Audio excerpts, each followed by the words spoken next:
Hey, what's happening? Welcome to the Pleasure Points Podcast. I'm your host, James Rohr. Welcome to Inside of Anchovy.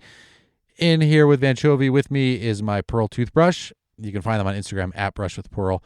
It's not like a paid ad or anything, but they did hook me up with a toothbrush because it's a friend of mine's company. And so they're bringing sexy back into the land of toothbrushes. This is an electric toothbrush. It totally crushes my Sonicare. This thing is like vibrates all sorts of crazy ways. Super fun, clean teeth, and best of all is it looks good. So if you're in the market for a new toothbrush, even if you aren't, you should be. Go check them out on Instagram at Brush with Pearl. I don't have a discount code for you. I'm not that much of an influencer, but this toothbrush is dope. It's worth it. So here we are today. We're going to be talking about headaches, taking a look at different types of headaches and some questions that you might ask yourself if you've been dealing with headaches to help you process it, to get a little bit more goodness from it, to help you hopefully to heal and to feel good and to be pain-free and enjoy more pleasure, because it's fun to feel pleasure and it sucks to be in pain. So I hope this helps, especially if you're dealing with headaches. So sit back, relax, and enjoy the show.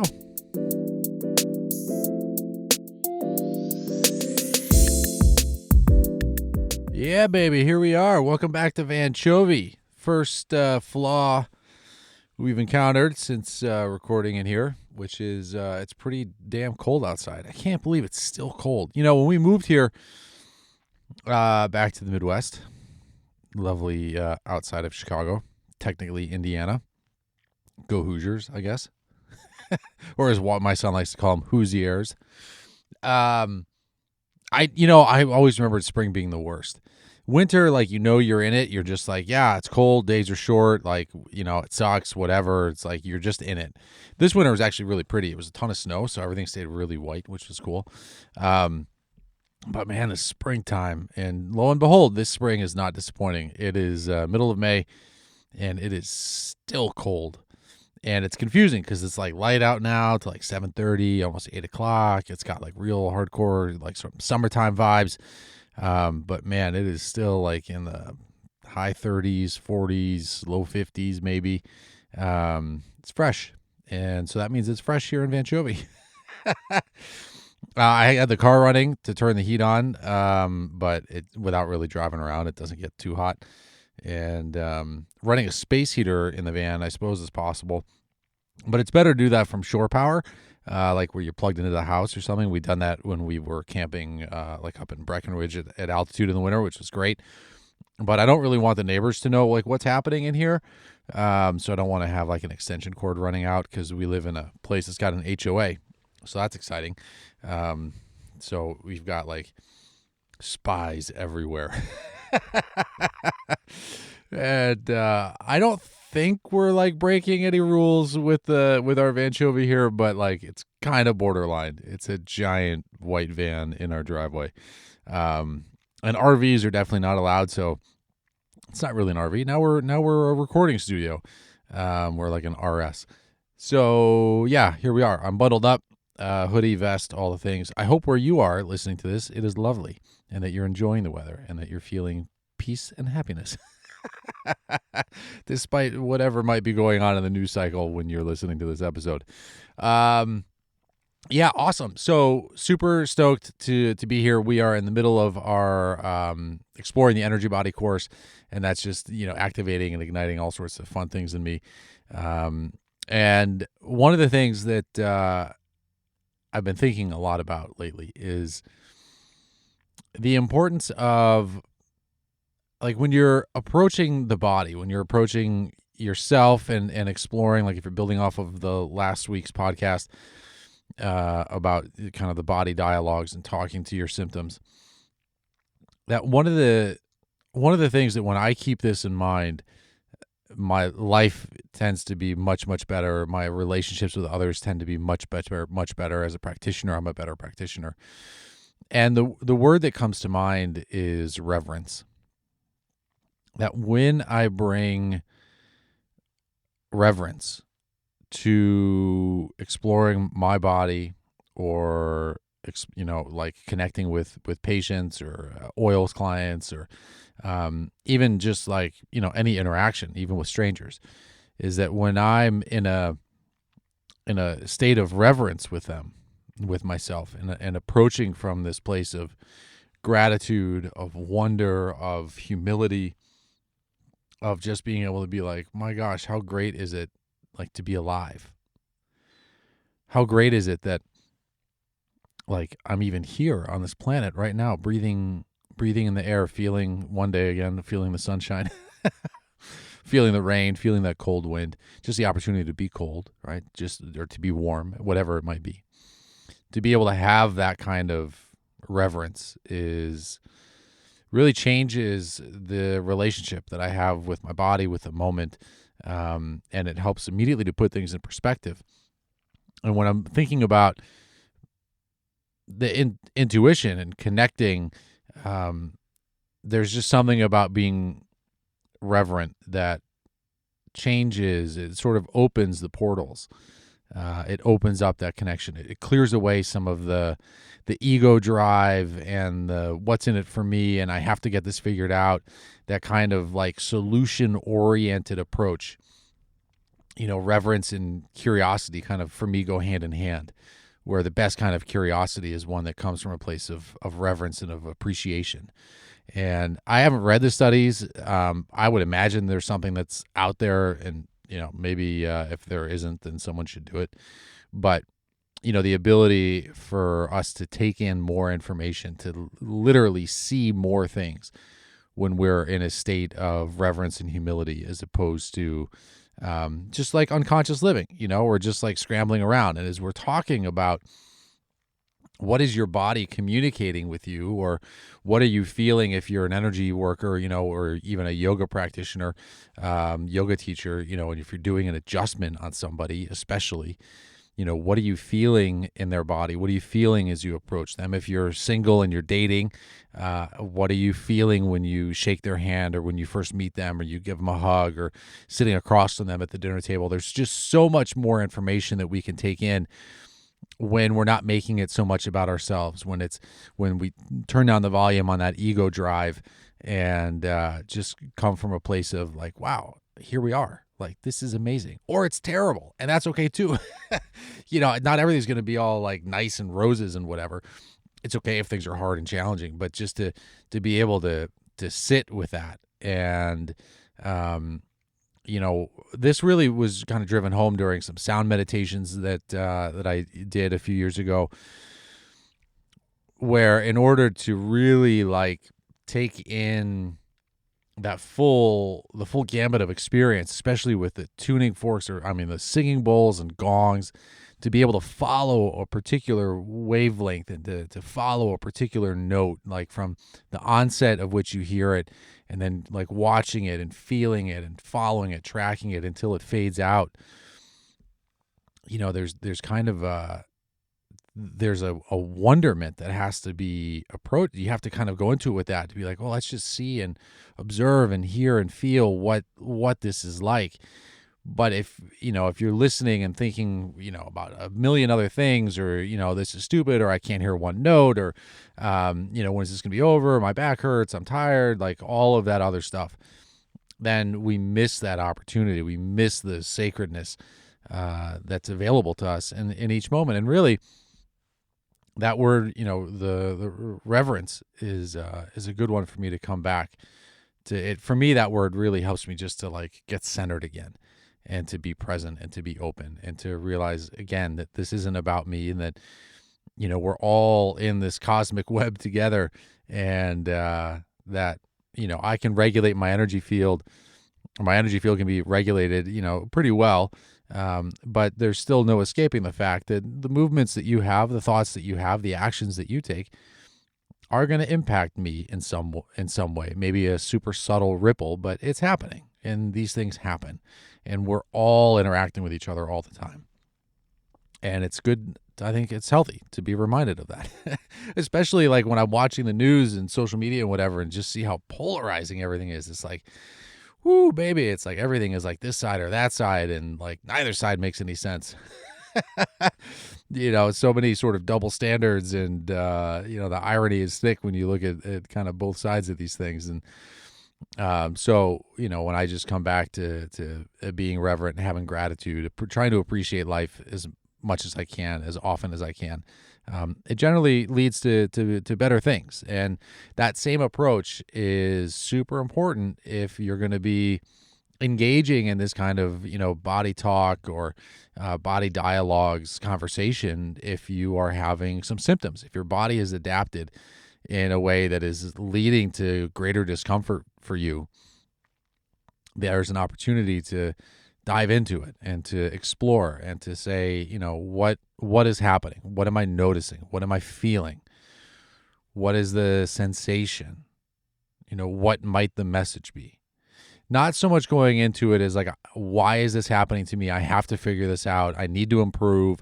This is here because I'm clearly not good enough, or I didn't listen to my soul, well enough. And now I'm doomed with this thing and I have to figure it out. Otherwise, I'm never going to be vital. I'm never going to be capable. My kids are going to hate me. They're going to judge me as being a weak, ineffective mother or a pathetic father who's, got back pain forever, who's always sick.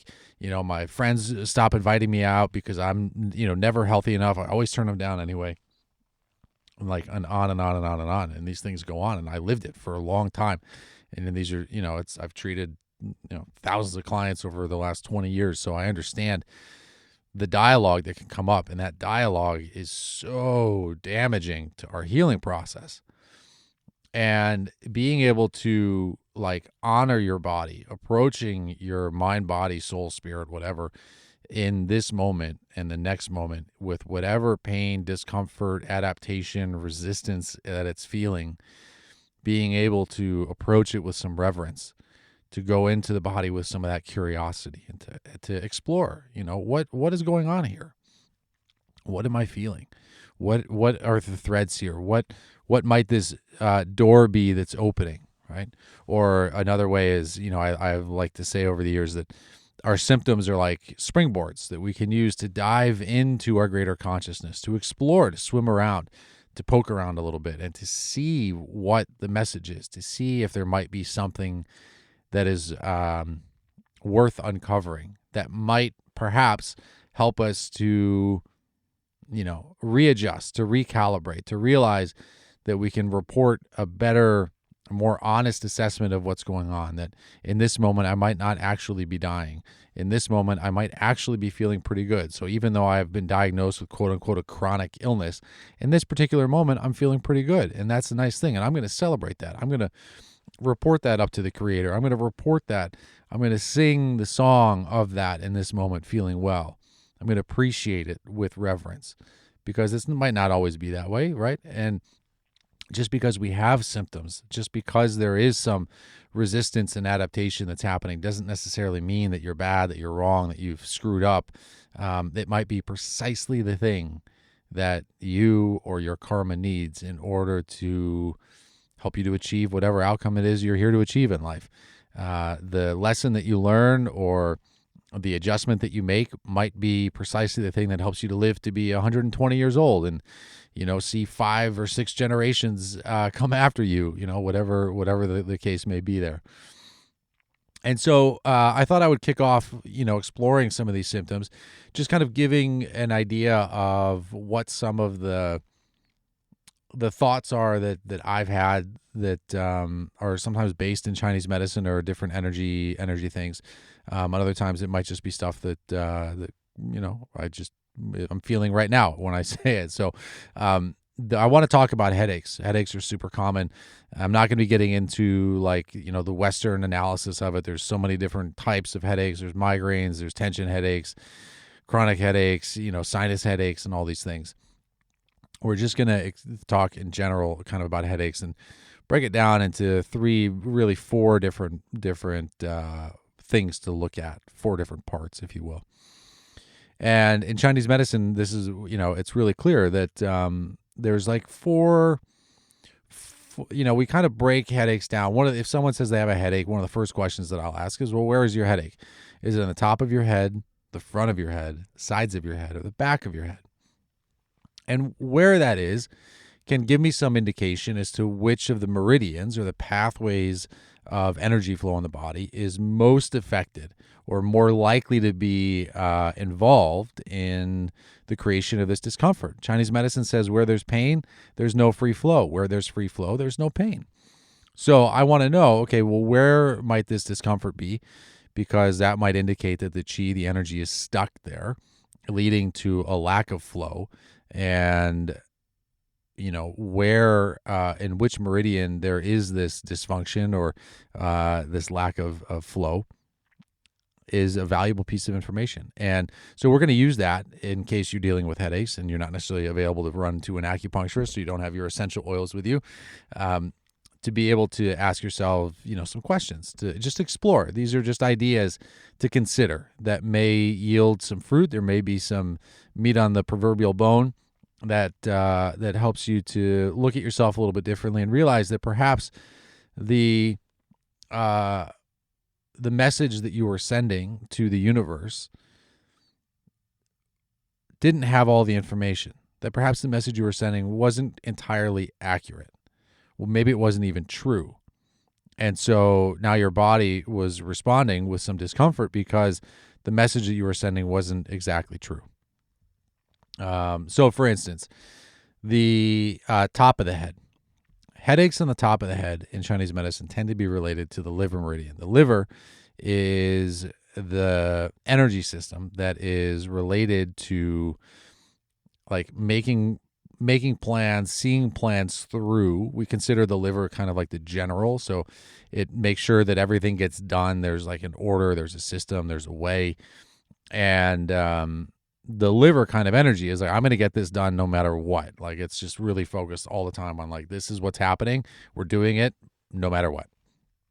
And that can become problematic, as anyone who has been Type A might attest, or more likely people that know the Type A person or that are on the receiving end of the Type A wrath. Right, so that Type A energy tends to be like what we consider sort of an unregulated liver chi situation. And so the top of the head, headaches on the vertex on the top of the head, oftentimes are connected in Chinese medicine to this idea of the liver. Now, the other energy that I tend to see or connect with or tune in about on the top of the head is there's a point up there called Ba Hui, which I probably totally butchered that, but this is like our connection to the 10,000 things. So you can imagine it like, especially when there's an acupuncture needle, and it's like a little antenna that, maybe can receive some transmissions. I had a patient once whose father had passed away a month or two before I treated her. And she was coming in because she had a chronic cough. She had I guess it would be chronic, but she had a cough that developed like while he was sick, while he was, in decline. And the cough hadn't cleared up. Now in Chinese medicine, there's a huge connection between coughing and lung dysfunctions and the emotion of grief. So that part of her assessment was pretty clear to me. But I also like this point on the very top of the head. She wasn't having any headaches, but there's a point there on the top of the head that I believe that when it's open, it facilitates oftentimes this connection to the spirit world, to our ancestors, to things greater than us. For you chakra people, right, this is like, you can think about it as the seventh chakra. I'll think about it as the seventh chakra there. And I always picture that seventh chakra as like a really wide funnel where we can receive all this heavenly influence or this influence from our ancestors and allow it to flow through our body. And so I was giving her a treatment focused on her cough. This is my first year of being in practice. And as kind of like almost an afterthought, I had this inclination that was like, well, put that point in the top of her head. And so I did. It's a good point for a lot of things, energy and mood and all that stuff. So it wasn't like inappropriate. It was a good point. And so I put that point in. I stayed with her for a couple more minutes in the room, and then I left and let her rest. And when I came back, I was taking the needles out, and I pulled out that needle on the top of her head. And she said to me, she goes, what is that point for? And I was working with like a major hospital system at the time, so I was definitely inclined to not lie, but not to be like not to fully disclose the thinking behind it. But instead, I was just, I heard this little thing that was like, well, just tell her the truth. And I was like, well, it is a good point for energy and mood. And I said, but it's also a point that might facilitate communication with, those that have passed. And she said, I knew it. And I was like, why? She said, from the moment you put that needle in, my dad was in the room here. And the whole time you were gone, I've just been having a conversation with him. How cool is that? This life is amazing. And so, I didn't do that point to like summon her dad. Like I can't do that, but there's just some magic that happens. And again, like approaching that with some reverence and just treating the entire treatment experience as a sacred opportunity, is always a good approach. So anyway, that's a point where we can like receive a lot of information. And so sometimes headaches, especially on the top of the head, on the crown of the head, can ask us if we might be too controlling. If we think that we know better than allowing the free flow of God, of energy, of consciousness to flow through us. If we think that we are the ones who need to have everything planned out and organized and everything just so, rather than allowing ourselves to be humble and to, ride the wave. Sometimes the headaches on the top of the head are an indication, a clue. They're just a signpost suggesting that perhaps, instead of reporting to the greater consciousness that we need to control everything and that we think we know better, instead there might be an opportunity there to practice surrendering, to let go, to allow ourselves to be in a greater state of flow. And, so the question there might be, where else in your life might you be able to let go of control? Where else in your life do you think you have more control than you actually do? Right? We're trying to break through the fog of delusion. And, this idea of control might be the greatest delusion of all, thinking that we can control anything. We simply report, we look around, we feel, we respond, we react, and we move on. And so this whole idea that I can control anything is just all kind of a farce anyway. So headaches on the top of the head are, that might be a question that's being posed to you, an opportunity for you to look at something there. Now, moving on, the headaches on the sides of the head. Now that tends to be related in Chinese medicine to the gallbladder meridian. The gallbladder has a lot to do with our decision making, and also with our courage to to follow through on decisions, to make decisions and to follow through on them. The gallbladder also can be connected to emotions of jealousy. So again, you see now liver and gallbladder are considered yin-yang pairs in Chinese medicine. So there's like a similar issue of control that happens here as well. But the control here can be more about like, am I making courageous decisions? What decisions do I need to make that I might be afraid of making? What is the thing that I want to act on in my life, but I'm afraid of doing it? Or another one would be like, I don't know how to get it done. Thinking that we have to know, like if we're going to even do something, we have to know if we're going to try to get from A to D, we have to know steps B and C.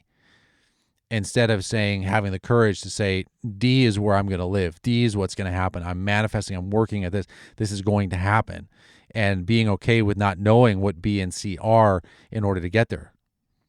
And allowing yourself to flow in that, but to be courageous enough to make the decision that D is where you want to live, that is the place, that's the energy, that's the frequency that you're summoning. And to allow yourself to explore, the process, allowing yourself to have faith and trust in yourself and in the universe that, when you're committed enough, when you've made up your mind that you can get to D. And so, now the side of the head also, there's going to be a connection a lot of times with TMJ. So there's like that stress, that tension, that grinding at night can create all of this kind of headaches on the side. And again, that has a lot to do typically with control and, thinking you kind of have to like literally grit your teeth through something rather than allowing yourself to flow. But when the gallbladder is involved, I mean, jealousy is another way that control is a big issue. But so especially when the gallbladder is involved, you might ask yourself, where can I be more courageous in my life? And sometimes that courage might be in having to ask for help. That courage might have to be in admitting and surrendering that you don't necessarily know, that you don't know, the steps to get from where you are to where you want to be. But when you can have that courage to make up your mind to the outcome that you want, then all of a sudden, we can start activating some of that energy in the gallbladder. And then that can create the movement that you need to not only get out of some of that discomfort, hopefully, but also to start reshifting your focus from being focused on the pain and even just like being so focused on trying to get out of pain, instead to rededicate yourself to what is the life that you want. What is it that you value? What are you going to create in your life, regardless of whether or not you have pain? Moving on now to the front of the head, frontal headaches. All right, in Chinese medicine, that's oftentimes connected to the stomach meridian. We used to remember that in school because you think of like brain freeze. You eat the ice cream and then you get that brain freeze. It's like the stomach meridian. But a lot of times it has to do also with sinus congestion. Sometimes the worst frontal headaches are from sinuses and allergies. So for me, there's the thought of, okay, well, what is happening in my environment, or what am I literally eating and ingesting that my body is reacting to? What am I ingesting, or what am I, what is even the pollen in the air? What is the environment that I'm in that my body is feeling the need to mount a greater reaction to? Can I ingest things? Can I be in this environment without it being so inflammatory? Where else in my life might I be creating inflammation? Where else in my life might I be contributing to inflammatory reactions? Exacerbating situations, seeing emotion where there isn't necessarily emotion, seeing vindictiveness, or creating a story of being, a victim, or, creating kind of drama, maybe where there doesn't necessarily need to be drama. The pollen is the pollen. We are who we are.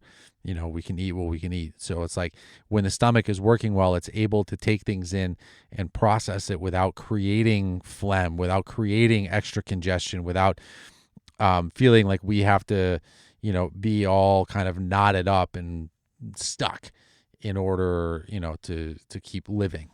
So with the frontal headaches, there's that opportunity to ask ourselves, what can I contribute to my environment to make it less inflammatory? What do I need to do, create around in my space for me to thrive? Where can I soften and not exacerbate situations? Where is my existence? Where in my community and my work and my friends can I be like a soothing presence, a nurturing presence, rather than like a reactive or overreactive one? So now with all of these, there's like so much that can be unpacked. Of course, like your individual situation can be different. This is not meant to be like an end all be all situation. This is just, some of the things that I've seen over the years that are questions that are worth asking, because if you're in pain, it sucks to be in pain. It sucks to have that discomfort, and just sitting there thinking about how much it sucks all the time isn't really a good use of time. It's not so fun, not so helpful. Now, the last kind of headache is going to be the back of the head. The back of the head is typically for us related to the kidneys and the urinary bladder. And for me, like if I get headaches, this is oftentimes the one that I get, usually because I'm dehydrated. It's almost like 99.9% of the time that if I have a headache back here, it's because I'm dehydrated, which is interesting to me, with the connection to like the kidney and the bladder, which has everything to do with our water pathways and the water discharge. Now, for us, the kidney and the bladder also have a lot to do with like the smooth unfolding of your destiny, has a lot to do with your willpower. The bladder has a lot to do also with like being able to, like our vision and being able to see things clearly. So the headaches in the back of the head, I think there's also a huge postural element that's here, feeling like weighed down and overburdened, where the neck spends too much time in forward flexion, too much time looking down, too much time in a computer screen or in the phone, these sorts of things. And so one of the questions can be, where have you been adding more weight, more emotional weight, more mental anguish, making a process more difficult rather than allowing for that free flow of energy? Where might you be impeding your calling? What are some stories that you've told yourself that just might not be true about the difficulties of a task or the challenges of a relationship? Where might you be seeing something that is where you're making it more difficult for yourself than it needs to be? Where the frontal, like the front of the headache, that for me tends to have a lot to do with like our relationship to others, like the kind of the interpersonal drama with our relationships with others and work and family and friends and school and all that. Whereas the back of the head for me has a lot to do with just us. It has to do with like, are we overloading ourselves? Are we putting so much pressure on ourselves? Like, why can't we hold our head up high? What is the difficulty in like allowing your shoulders to go back and your head to go back and into this retraction state where, our heads can be lengthened and we can feel the smooth flow of energy and feeling fully supported all through our body. And we'll see this more if we talk about the low back, but there is a connection between the low back and the back of the head, which has a lot to do with feeling supported. The head is supported by those upper cervical especially. And when we put so much weight looking down, and if your head sticks forward, that adds so much more extra weight and pressure onto the vertebrae and the discs in the neck. And so it has a lot to do with like, what is the burden that you're placing on your head, on your thoughts? Why can't you stand tall? What do you get by shrinking? What do you get by looking down? What do you get by being small in your life rather than standing up and owning your full destiny, your fullest expression of self, the reason that you're meant to be here? Instead of owning that, allowing that energy to flow freely, why are you playing small? Why shrink? Why look down? Why not meet people looking them in the eyes? This sort of thing. And so this is a look at some of the different types of headaches, based on the location. Let me know, how does this land on you guys? What do you think? Is any of this stuff helpful? If you're dealing with these headaches now and you ask yourself some of these questions, I'd love to hear those stories and, whether it yielded some fruit and helped things to shift for you or not, or just gave you some interesting stuff to ponder. Please let me know. Follow me. You can hit me up on Instagram at James E. Rohr. Email the show, pleasurepointspodcast@gmail. Let me know if you have any other body parts or ailments you'd like me to cover in future episodes. Happy to adjust accordingly to better serve you guys. Thank you, as always, for being here. Remember to approach this process with reverence. Allow yourself to connect with your body. Let your body speak to you, and make sure that you're listening. And then when you listen, if you feel free to spread the word to those that love you and all of that, help recruit them so that you can grow and feel supported. That's everything. That's how we all change and grow and shift and can hopefully be more kind with each other. So thank you so much. Have a great week, and we'll catch you next time.